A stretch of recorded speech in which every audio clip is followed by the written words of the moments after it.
Une nouvelle nuit d'horreur en Ukraine. Des missiles et des drones russes par centaines. La totalité du pays est en état d'alerte aérienne. Je pense que tout le monde comprend que ces gens assis sur un tas d'or ne se soucient guère du sort de leur pays. Si Kiev ne souhaite pas discuter des propositions du président Trump, les bellicistes européens doivent comprendre que les événements qui se sont déroulés à Kupiansk se répéteront inévitablement dans d'autres zones clés du front. L'Ukraine vit peut-être les heures les plus sombres depuis le début de la guerre. Kiev encaisse une annonce terrifiante. Toutes les centrales énergétiques ont été détruites, entièrement. Le ministre ukrainien de l'énergie parle ouvertement d'un pays plongé dans le noir, alors que l'hiver arrive. Et au même moment, à des centaines de kilomètres de là, Vladimir Poutine enfile sa tenue de chef de guerre, se rend directement sur le front, dirige une réunion militaire au cœur du dispositif russe et confirme publiquement la chute de nouvelles localités stratégiques.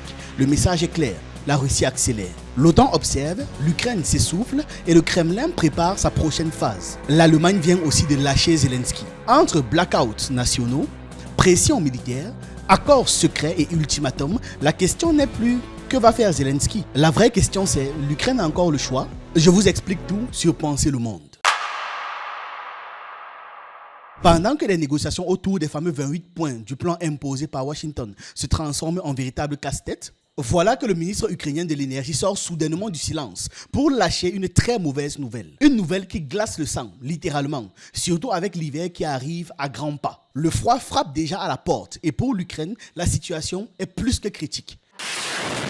Une nouvelle nuit d'horreur en Ukraine. Des missiles et des drones russes par centaines. La totalité du pays est en état d'alerte aérienne. Bilan au moins 20 morts et 66 blessés. L'ouest du pays, plus rarement visé, a été touché de plein fouet. À Ternopil, une ville qui se trouve à une centaine de kilomètres de Lviv, ce sont plusieurs bâtiments résidentiels qui ont été en partie détruits. On compte ici au moins 9 morts et des dizaines de blessés. Ce matin, les secours tentent de retrouver des survivants dans les décombres de 7 immeubles, littéralement éventrés. Autre frappe massive à l'est, dans la ville de Kharkiv.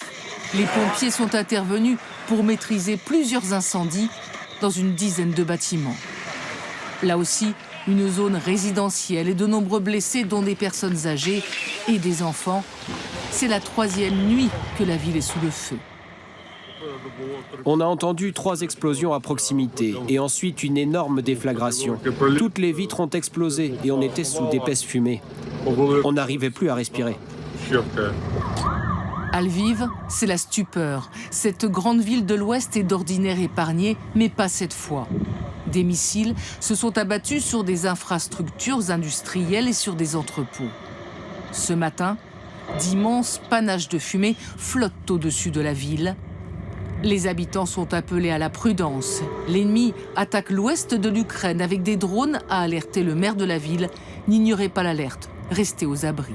Toutes les grandes centrales énergétiques, les centrales thermiques et les centrales hydroélectriques du pays ont été complètement détruites. Toutes les principales infrastructures énergétiques sont rasées. C'est un aveu d'échec, un aveu d'impuissance et surtout un signal très fort sur le chemin que pourrait prendre l'Ukraine dans les jours qui viennent. Quand c'est le ministre de l'énergie lui-même, en personne, qui prend la parole, ce qui n'arrive pas tous les jours, ce n'est jamais bon signe. Et il ne s'arrête pas là. Il a carrément annoncé comment les coupures de courant seront appliquées dans les prochains jours, semaines et mois. Si les Ukrainiens avaient encore quelques heures de lumière par-ci par-là, cette fois c'est terminé. Le ministre ne tourne même pas autour du pot. Et pendant qu'il est en train d'annoncer la catastrophe, Zelensky, lui, déclarait encore « Nous sommes face à un choix difficile ». En gros, soit l'Ukraine accepte de signer l'accord de paix, quitte à perdre un bout de souveraineté et de dignité, mais aura un hiver moins cruel grâce à une éventuelle restauration rapide de l'énergie, soit l'Ukraine refuse, mais se prépare à l'hiver glacial et à la perte d'un allié crucial, les États-Unis. Quand on écoute ces deux scénarios, je pense que Zelensky est en train de préparer son peuple à la capitulation. Même si extérieurement, il joue les confiants,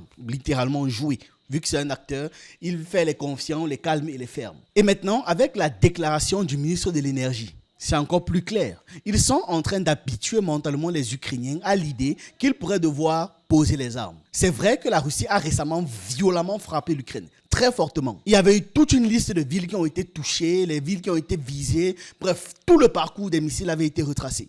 Donc quand Zelensky nous sort, soit on accepte de perdre notre dignité, soit on refuse et on se prépare à un hiver glacial, et qu'en plus, juste après, le ministre de l'énergie annonce officiellement que toutes les centrales électriques sont hors service, c'est un cap qui a été franchi. La société nationale ukrainienne, Ukrenergo, a annoncé des coupures d'électricité 24 heures sur 24 dans toutes les régions. Ce qui veut dire que si tu as de la lumière chez toi, c'est un miracle. Et si tu espères du chauffage, oublie. On parle pourtant de régions où le froid est capable de transformer quelqu'un en un statue de glace en une soirée. Donc, sans l'accord de paix, pour réparer l'énergie rapidement, il y a certains Ukrainiens qui risquent tout simplement de mourir dans le froid. Le ministre précise que le courant va fonctionner par cycle de 1 à 3,5 périodes selon les zones. En gros, c'est des délestages. Le courant va passer tour à tour, mais dans les faits, la majorité du temps, ce sera coupé. Si par magie, un Ukrainien voit une petite lueur chez lui, il doit en profiter comme si c'était son anniversaire. Et surtout comme s'il ne reverra plus ça après. Parce que ce sera rare, et de plus en plus rare, si cette guerre se poursuit. Le réseau électrique n'arrive plus à couvrir la demande minimale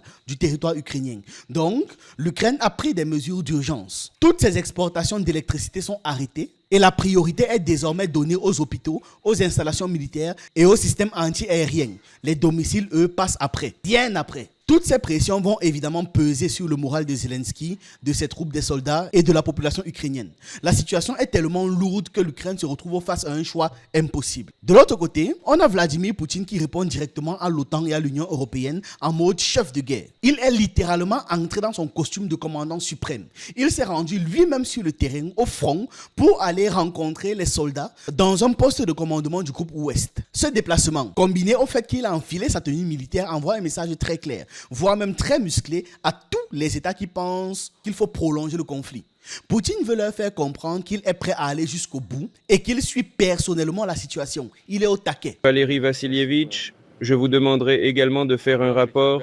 Parvenez-vous à créer les conditions, comme je l'ai demandé, afin que les militaires des forces armées ukrainiennes n'aient pas la possibilité de déposer les armes et de se rendre, compte tenu de la situation dans laquelle ils se trouvent. Camarade lieutenant-commandant, ces conditions ont été créées et, compte tenu de la situation désespérée, bien sûr, de nombreux militaires prennent la décision de se rendre, mais la plupart d'entre eux sont sous la menace d'être fusillés ou détruits par des drones par leurs propres forces, c'est-à-dire qu'ils ne peuvent pas accomplir cette tâche.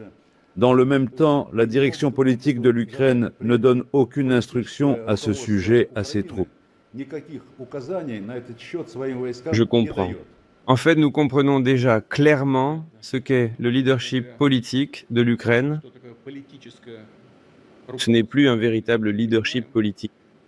Depuis mars de l'année dernière, un groupe de personnes, c'est une organisation criminelle, une communauté criminelle organisée qui, depuis mars de l'année dernière, a usurpé le pouvoir et, sous prétexte de la nécessité de poursuivre la guerre contre la Russie, maintient ce pouvoir en Ukraine dans le but de s'enrichir personnellement. C'est désormais un fait bien connu, confirmé par les résultats d'une enquête anticorruption menée en Ukraine même. Et je pense qu'il est clair pour tout le monde que ces gens sont assis sur des pots d'or.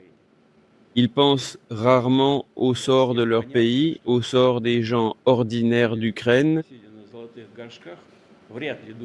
des officiers et encore moins des simples soldats. Ce n'est pas leur priorité.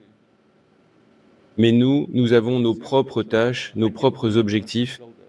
La principale d'entre elles est la réalisation inconditionnelle des objectifs de l'opération militaire spéciale et la résolution des tâches que nous confie notre patrie et le peuple de Russie.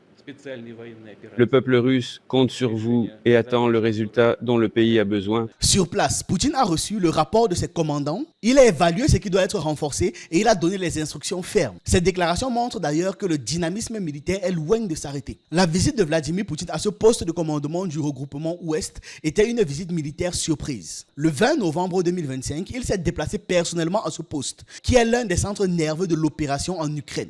Vous savez, les forces russes sont réparties dans plusieurs secteurs, ouest, est, nord, sud. Chacun de ces secteurs possède donc son propre poste de commandement, généralement installé dans des zones frontalières. C'est donc celui de l'ouest que Poutine a choisi de visiter par surprise. L'information a été confirmée par le porte-parole du Kremlin, Dmitry Peskov. Une fois sur place, Poutine n'a pas fait qu'un simple tour dans l'inspection. Il a dirigé une réunion de très haut niveau avec les principaux responsables militaires. Le chef d'état-major général des armées russes était présent, ainsi que le chef de la direction opérationnelle principale. Autrement dit, les personnes qui pilotent l'ensemble des opérations stratégiques étaient là. C'était donc bien plus qu'une visite symbolique. Poutine a voulu donner à cette réunion un cadre officiel, solennel et surtout extrêmement stratégique. Ce qui se prépare en coulisses en ce moment en Russie, ce sont des décisions radicales. Même si on parle officiellement de négociations et de plans de paix, il ne faut pas oublier que ce plan a été imposé à l'Ukraine par les États-Unis. La Russie de son côté répète qu'elle est ouverte à la paix, qu'elle est prête à discuter. Mais en même temps sur le terrain, elle continue de mettre une pression maximale. Si Kiev ne souhaite pas discuter des propositions du président Trump, les bellicistes européens doivent comprendre que les événements qui se sont déroulés à Kupiansk se répéteront inévitablement dans d'autres zones clés du front. Peut-être pas aussi rapidement que nous le souhaiterions, mais cela se reproduira inévitablement. Et dans l'ensemble, cela nous satisfait car cela permet d'atteindre les objectifs de l'opération militaire spéciale par des moyens armés à travers un conflit armé. Mais comme j'ai déjà dit à maintes reprises, nous sommes également prêts à mener des négociations pacifiques et à résoudre les problèmes de manière pacifique. Cependant, cela nécessite bien sûr une discussion approfondie de tous les détails du plan proposé. Nous y sommes prêts. L'aimer ce plan, et s'il ne l'aime pas, qu'il continue à se battre. Donald Trump a donné jusqu'à jeudi prochain au président Zelensky pour trancher. Ce plan de paix exige de Kiev des concessions importantes. L'Ukraine doit d'abord reconnaître la souveraineté russe sur les régions qu'elle a déjà annexées et renoncer à la partie du Donbass qu'elle contrôle encore. Elle doit réduire de moitié son armée et doit abandonner l'idée de pouvoir un jour rejoindre l'OTAN. En contrepartie, les États-Unis lui apporteraient des garanties de sécurité. En difficulté, Volodymyr Zelensky a promis de faire des contre-propositions aux Américains avec le soutien des Européens. Depuis la réunion du G20 en Afrique du Sud, Emmanuel Macron a déclaré qu'il ne pouvait pas y avoir de paix sans le respect de la souveraineté de l'Ukraine. Vladimir Poutine, conscient que ce plan de paix lui est largement favorable, a promis d'atteindre ses objectifs militairement si l'Ukraine refusait de négocier. Pourquoi est-ce que la Russie fait ça? Parce que l'Europe aussi a annoncé qu'elle comptait intensifier la pression sur Moscou. Kadri Simpson et Kaja Kallas, les voix de l'Union européenne dans ce dossier ont été très claires. Pour l'Europe, il n'y a qu'une seule stratégie possible, un seul plan d'action, affaiblir la Russie et continuer de soutenir sans relâche l'Ukraine. Donc la Russie ne peut pas baisser la garde.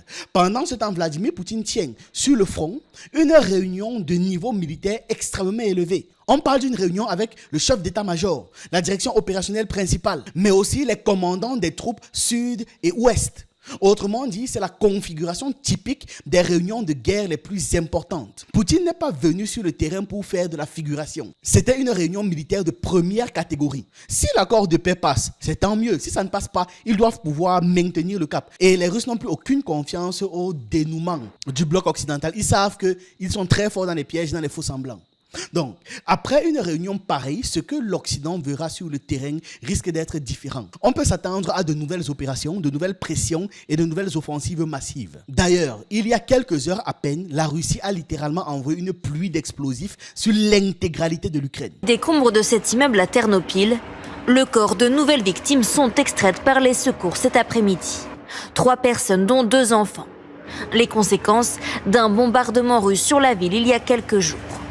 Dans ce contexte, Volodymyr Zelensky répond aujourd'hui au plan de paix proposé par Donald Trump. L'accord en 28 points, poussé par les États-Unis, prévoit notamment que Kiev cède une partie de ses territoires. La Crimée, Donetsk et Louhansk appartiendraient intégralement à la Russie. Les oblasts de Kherson et Zaporijjia seraient quant à eux gelés le long de la ligne de front. Kiev devrait aussi réduire son armée, 600 000 hommes contre 800 000 actuellement, et devrait renoncer à se rapprocher de l'OTAN. En contrepartie, Moscou devrait s'engager à ne pas agresser l'Europe et l'Ukraine. Pour le président ukrainien, ces conditions ne sont pas acceptables. Plusieurs secteurs stratégiques du front ukrainien sont revenus sur la table. Des zones comme Konstantinivka, la direction de Kramatorsk et le secteur de Kupiansk. Poutine lui-même a affirmé que Kupiansk est déjà tombé. Ce qui est énorme parce que c'est une zone située au cœur du Donetsk, dans la grande région du Donbass. Poutine suit chaque évolution de très près. Dès qu'une localité est sur le point de tomber, il suit l'évolution comme si c'était un match serré.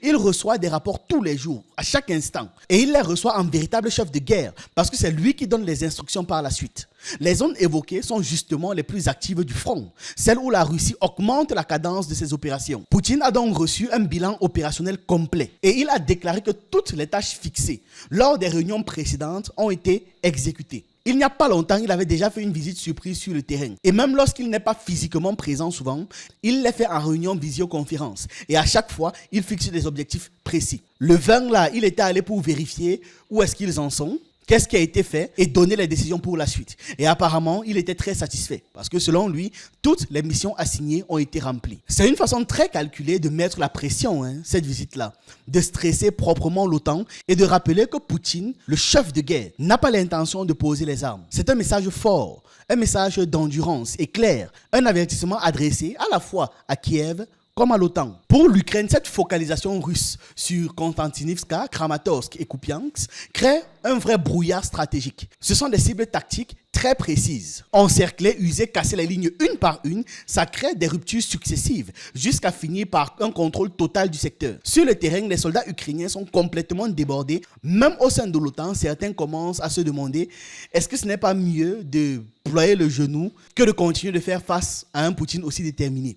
Le message il est clair. Le Kremlin veut montrer que la Russie ne lâche rien et qu'elle est prête à pousser jusqu'au bout. Et dans toute cette affaire, dans tous les problèmes-là, il y a un nouveau rebondissement. Friedrich Merz, cet homme qui il y a encore quelques jours était surexcité contre la Russie, au point d'avoir presque initié la fameuse coalition des volontaires avec Macron, vient de faire un virage à 180 degrés. Il faut rappeler quand même que c'est le chancelier allemand là, Friedrich Merz, Emmanuel Macron, le président français, et Keir Starmer, le premier ministre britannique, que ce sont les trois là qui sont les champions et les porte-étendards de la confrontation contre Moscou. Les gars qui ne veulent pas lâcher l'affaire et qui sont prêts à donner tout l'argent de leur pays. Ce sont eux qui depuis le début ont poussé Zelensky à rester dans le conflit, à refuser les compromis, à croire qu'il fallait aller jusqu'au bout. Friedrich Merz était même allé jusqu'à promettre que l'Allemagne va donner tout ce qu'elle possède si ça permettait à l'Ukraine de vaincre la Russie. C'est dire à quel point il était engagé.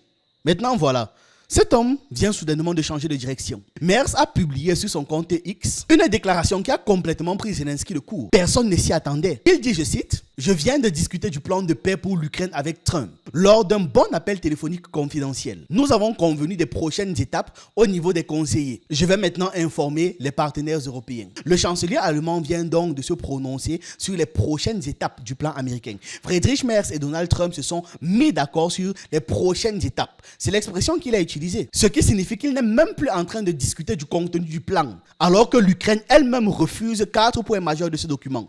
Lui, il ne parle plus du contenu, il parle de l'étape suivante. Ce qui veut dire en langage simple que l'Allemagne s'en fiche du rejet de l'Ukraine. On dirait qu'il s'est presque autoproclamé porte-parole de l'Europe. Comme si l'Union européenne lui avait dit, gars, va parler à Donald Trump pour nous et reviens faire le compte rendu. Ce que vous vous en doutez, ce n'est pas le cas. Mais voilà. Et il ajoute que son échange avec Trump était fructueux, mais surtout confidentiel.